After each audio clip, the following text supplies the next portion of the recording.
জামালপুর সদরে দীর্ঘ ৫ মাস পর বিজিডির চাল বিতরণ। জামালপুর প্রতিনিধি রিপোর্টে বিস্তারিত।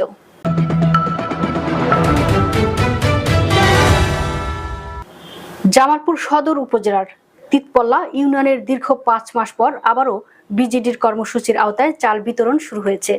এবার একত্রে ১৫০ কেজি করে চাল প্রদান করা হচ্ছে, যা পেয়ে আনন্দে আত্মহারা অসহায় মানুষগুলো। দীর্ঘদিন চাল না পেয়ে অনেকেই ভাবছিলেন হয়তো এই সহায়তা বন্ধ হয়ে গেছে, কিন্তু আবার চাল বিতরণ শুরু হওয়ায় এলাকার মানুষের মধ্যে ঈদের আগ মুহূর্তে আনন্দ জেগে উঠেছে। উপকারভোগী বলেন, চাল পেয়ে মনে হলো ঈদের আনন্দটা এবার পূর্ণ হলো।